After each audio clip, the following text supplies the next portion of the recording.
Hi everyone. So today I'm going to be talking about OCD, but more so how it pertains to me in my life.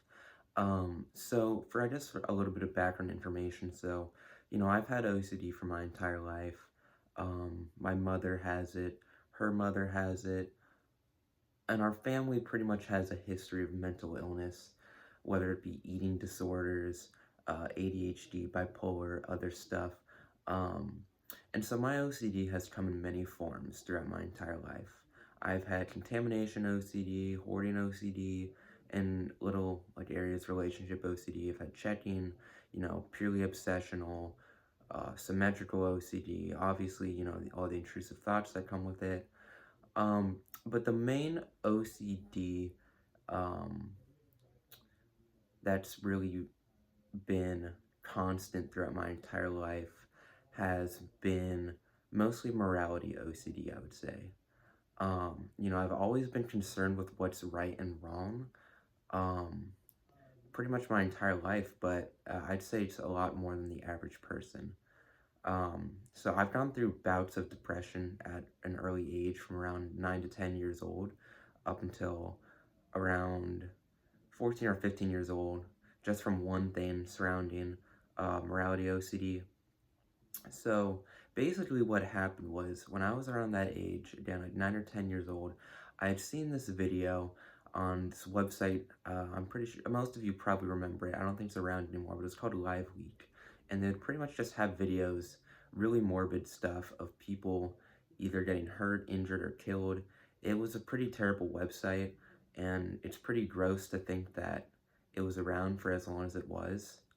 But I had seen a video at an early age on the website where pretty much this woman in South America was getting decapitated by her boyfriend or husband because she had cheated on him. And at that young age, I had a pretty warped sense, of morality and of the world that we live in, and it was a pretty black and white view of the world. So my viewpoint at the time was that because she had cheated and cheating was bad, that she had deserved what happened to her. And pretty much almost immediately after I had thought this, I'd felt really bad about this. And almost every day, I would think about that. And I'd think about what I thought and why I thought it.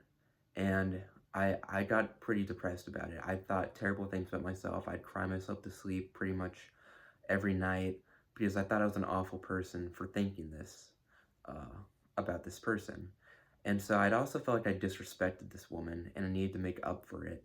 And so I ended up becoming even more obsessed with what's right or wrong in the world to a point where, um, I probably became pretty annoying about it. And I kind of like run other people around what they're doing is right or wrong. Um, and it hurt myself too because I was constantly evaluating the things that I did, and I constantly would feel bad over the things that I would do or say because there was some portion of it maybe that I wouldn't think is fully correct or fully a morally right thing to do or say. Um, so I was pretty depressed for a long time because of this, and this went away around the age of like 14 or 15. This is when I was a freshman in high school. And this went away pretty much immediately when I just couldn't stand it anymore. So I couldn't take being sad anymore. So I told my mom about this, and then I got therapy for the first time. And after that, I pretty much thrived for a couple years, probably sophomore and probably about sophomore and junior year. I'd say junior year was my best year. I felt like I didn't even have OCD anymore at that point. I had worked through a lot of things with OCD with therapists or with a therapist, and my life was pretty good around then. Up until that's probably really one of the only good years that I can remember in my life, like a year that I actually enjoyed. And that lasted, yeah, around a year until senior year came around, where I developed a more specific subset of morality OCD. This was new to me at the time. This is called POCD. This stands for pedophilia OCD, and this is where the sufferer is concerned with or scared that they are a pedophile or that they will be one. And this developed after I had a group of intrusive thoughts surrounding this young girl that the thoughts upset me, and so I tried justifying the thoughts in my mind to make me feel less upset about it, and I was kind of become self-aware at the moment where I was trying to justify these thoughts, and I thought that I was a pedophile for this. And so one of the lessons I learned from this is never try to justify your intrusive thoughts to yourself, or never try to justify anything OCD related or justify anything to OCD. It's never going to work, and there's no point to it. Um, there's a song that I really like. It's called Tune Out by The Format. And there's a line where he says, "The words that try to justify do far more wrong than anything you do." And I feel like I finally understood what those words meant at that time. And it sucked though because I felt like it was too late. What happened after that was I spiraled into depression again because, I felt like, well, I was scared that, I was like a pedophile now. So, um, yeah, I became extremely depressed. I worked myself out to death pretty much, and this was in the summer. So I was working out like 4 to 5 hours a day in the 100-degree heat in California. Um, yeah, the Central California heat. Um, and I don't really know how to describe the constant feeling I felt. It literally felt like I had become a ghost and like I was hollow in a way and in a dream state, and that any moment I would wake up from this dream state and I'd snap out of it. But that never happened, it's not a dream. Like, this is my real life. And so eventually I had to go to school, because again, this was in the summer. So I went to school. This is my senior year of high school, and it was pretty unbearable. I was an office aide, so I would travel throughout the entire school to these different classrooms and, the different grades classrooms that I'd go to, ranging from 8th grade, 7th grade up until 12th grade, because our high school is connected to the middle school. And my POCD pretty much only, maybe it's because I was around these people more often or more, but my POCD pretty much only affected uh, around that age of girls. And so, um, basically, what POCD does is it makes you, through various symptoms pretty much that I get into, it makes you actually like feel like and believe that you like actually are a pedophile. And it does this through groinal responses or false attraction. And I had to deal with this every single day of my life. um I think I only skipped one day because of this, which I don't know how I did that, but it caused unbearable sadness in my life. It's actually very similar in its symptoms to what is known as HOCD, which is homosexual OCD. Um, it's it's called that, but it's where, someone who's straight thinks, is concerned that they're gay, and the same thing happens to them, just surrounding people with the same gender. And this can happen to people who are gay too.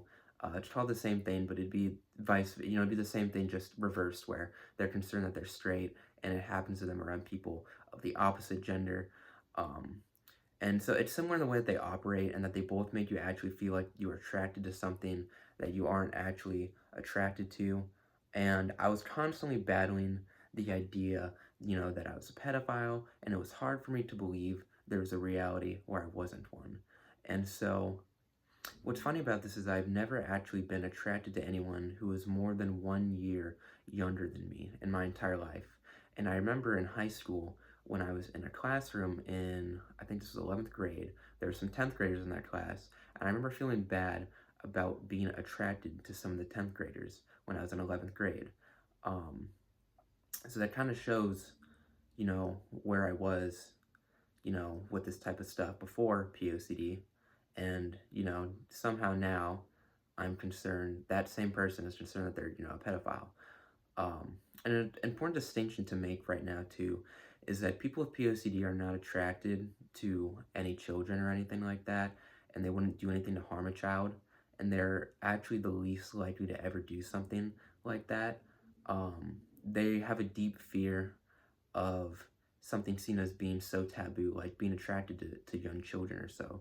And so their OCD takes that fear and pretty much distorts feelings and sensations to manipulate you and your brain into actually believing that you are a pedophile. And that's pretty much how that works. So it's interesting because I'd later meet a psychiatrist who had told me that people with POCD were his favorite patients because they were often the best or the nicest people that he had met. And why this happens is because OCD attacks whatever your biggest fear is. And people who have a big fear of being, you know, like I guess, you know, what our society would say is being into something that our society would deem as morally unacceptable or taboo, those types of people are often, you know, usually nicer, kinder people because they don't want to go against society's, you know, um, perceived right and wrong values. So there are people that really highly right and wrong. Um, and I would later actually meet somebody else with POCD, and she was pretty much the nicest person I've probably ever met. So that that kind of confirms that for me too. But anyways, so about a year later, almost, I graduated high school. So this was about last summer, and about that time, I couldn't stand having this anymore. I just about had it, and I decided, you know, that I was just gonna kill myself. So one night, you know, this is about like the middle of the night in the summer. So it's either June or July. You know, I wrote, you know, my little letter, which I think I still have that somewhere around here, like in a journal or something. But yeah, I wrote my little note to everyone detailing, you know, why I was going to kill myself, and pretty much that, you know, I'm sorry for it, and that no one's to blame, you know, nobody else's fault for this. Things just happen. You know, that, you know, sometimes people are dealt a bad hand. Um, and so I was just gonna down a bottle of Benadryl pretty much. And so that night I went downstairs, and, you know, I was just staring at the bottle, kind of contemplating my decision on whether or not I was gonna go through with this. And at that time, when I was staring at the bottle, I had gotten a text from a friend of mine, and he's an old coworker of mine when I used to work at Ditch Sporting Goods, and he was asking me, he was texting me, this is the middle of the night too, by the way, and we hadn't really texted too much before, and we also hadn't really played, I don't think we'd ever played video games before together, but he was asking me to get on this game with him, with his friends who you know, I never met before, and he was like, telling me that, you know, they need one more person, I need to get on right now, because, you know, they're about to get on a game, and they really need me, and it was interesting because I felt like this was like almost in a way a demand for me to like do anything other than what I'm doing right now. He's demanding me to get on the game. And I kind of took this as a sign from God that I shouldn't do what I was about to do. And at that moment, you know, I thought that was a message from God pretty much. And, you know, I'd always been agnostic my entire life, but that turned me into pretty much a believer of God. I don't like believe in religion or anything like that, but I do believe that there is a God because of this. And like even more interesting is the next day, you know, I told my therapist about this, and then I had to tell my parents, obviously. You know, that's a mandatory thing I had to do, and and I didn't tell my mother about the text that I got until probably a day or two later. And she had told me after I told her that the day that I had to tell her about that night, that she had later that day gotten a call from her best friend, who she's known since I think around middle school. And her best friend called her and said that, you know, the only reason she was calling was she just had this terrible feeling about my mother and that she needed to call her. And that was about it. That was the only reason she had called her. She just had this bad feeling that something was wrong. And that confirmed in my mind the idea that there is a God and that, you know, there's a God looking out for us. And my whole philosophy with it, I'll probably get into another video at some point later in the future, is that, you know, I think the whole point of life is to be good. That's why we have a conscience. And God wants us to do good things, but he can't, or whatever it can't do this for us. It can guide us to certain scenarios and certain places in our life to help us get there, but it can't do things for us. And so I felt like these were guiding actions done by a God, but obviously I don't think that it can do things for us. I think we have to help ourselves. But yeah, and so anyways, um, I eventually, probably like a month or two later, went to this place called Newport, and it's pretty much, they've got an inpatient treatment centers.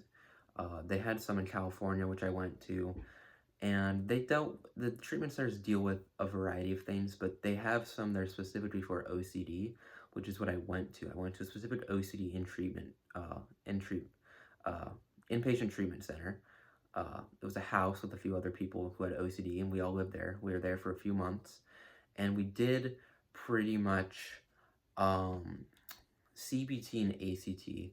And basically, what that is, those were probably the two most useful things you can ever do for OCD. Probably mostly CBT once you get, if you've got OCD and it's really bothering you, I'd say CBT really is most effective, but ACT is also very effective, especially in combination. And what these are is basically CBT is cognitive behavioral therapy. And what that does is it rewires your brain to reassociate certain thoughts and beliefs you have associated with certain um, whatever fear you have. If you've got like a fear associated with something, or you've got a certain thought associated with something, whatever you got some negative things wired in your brain that are associated with certain things, it rewires the brain so they're unassociated, and it pretty much returns the brain back to a normal state. And you can do this via things um, like what I did a lot of. This is the most important thing: exposure. So you've got to expose yourself to things that you are afraid of, or whatever's bothering you, whatever your OCD is, entails. So like someone with contamination OCD, they would have to expose themselves to certain contaminated items for a certain period of time.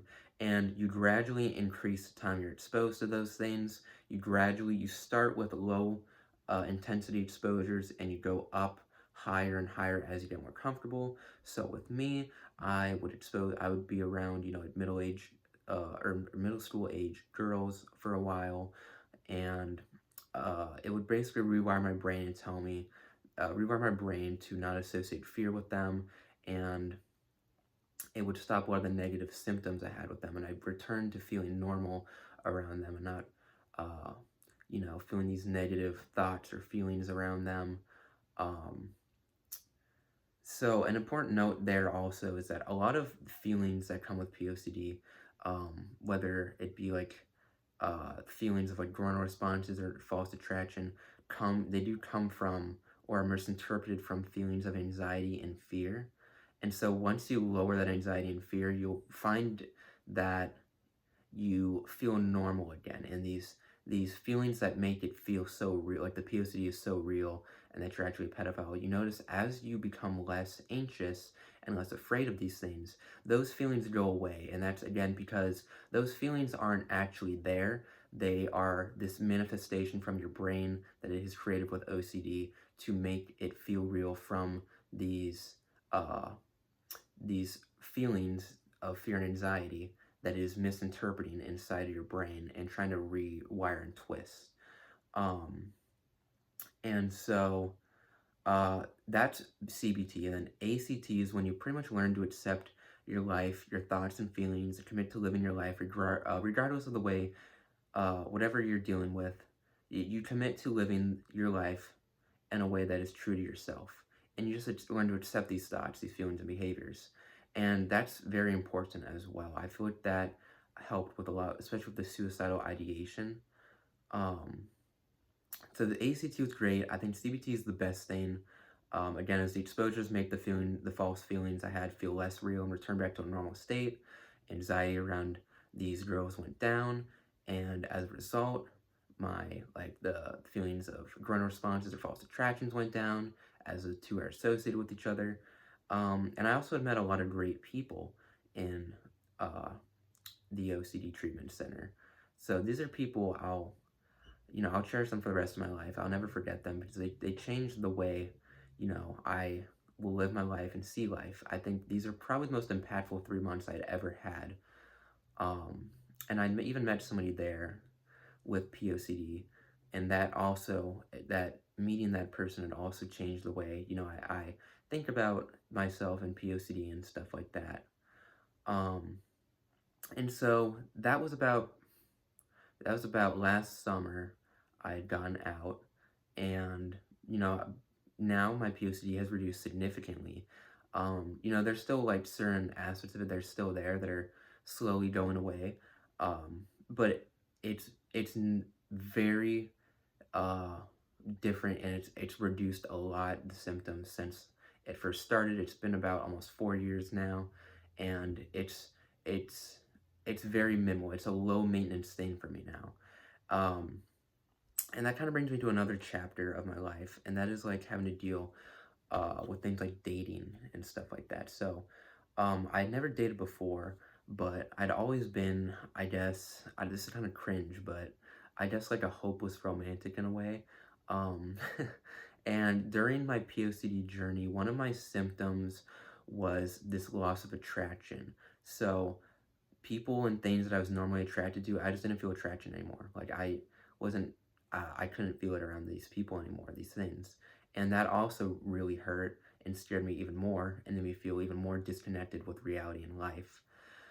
Um, and so that'd be about a couple years like that. And it's starting about after a past year or so, it started to feel like I'm feeling attraction again to people and things that I'm normally attracted to. And uh, something that's negative about that is that it makes me emotionally cling on to girls that I really like. And when things don't work out, I get extremely sad for a while. Um, and that kind of can like, uh, I think like some of that comes with like relationship OCD and stuff. Um, but like an example of this is like this girl that I met recently. She has had some mental health issues, and I felt like that I could relate to her a lot because of this. And we had a lot of other stuff in common too, with each other. And so she was really cool when I met her, and I really liked her because of all of this. And I don't know, like when we first met, I felt like she kept giving me like this certain look, and I thought, what, maybe she's into me.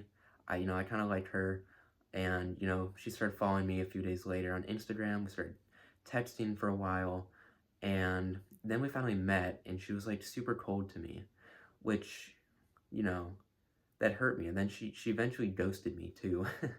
uh, that hurt even more. And I felt like a part of returning to a normal world for me is finding love with someone, and not being able to do that continues to hurt me and flares my OCD a bit. And so being with her and around her and just thinking about her would help my OCD. And I don't know, I thought maybe I could help her as well. But obviously things like, some things just don't work out. But this made me pretty sad as I kind of latched onto the hope that we would end up together and my life would be a bit better and less lonely. She suffers from anxiety and depression and stuff like that, which I also have. I'd suffered from depression for a lot of my life and anxiety still. And before she ghosted me, what was really interesting was like she had this stupid song in her fucking uh, her notes section of Instagram, and pretty much the part of the song that she put was about the singer pushing people away due to his depression because he didn't want to hurt them in the long run. And I felt like, this is kind of like a message to me, maybe. Or maybe I'm looking into it too much. I don't know. But at the time, I felt like it was a message. And I thought, I don't know. Maybe the thing with her is it's a similar thing. And she's trying to push me away because of that. Or maybe she's just an asshole. Who knows? But either way, this hurt me because I'm in a position in my life now where I feel like the last step I need to take is getting into a relationship, and that will feel like complete my life in a way. It will like finish the last step in my recovery, and it will make me I feel more complete. Um, but yeah, that's pretty much. I kind of just ended abruptly there because that's pretty much like last week, but that's pretty much been my story with OCD, especially as it pertains to like POCD. But again, I've dealt with almost pretty much every type of OCD in my entire throughout my life. Um, and I'm curious to know if any of you who have OCD, what things you can relate to on. But yeah, that's pretty much it. And then for the song of the day, I'll go with The Wizard by Meals. I feel like it's kind of a fitting song for this. But yeah, that's about it. Thank you.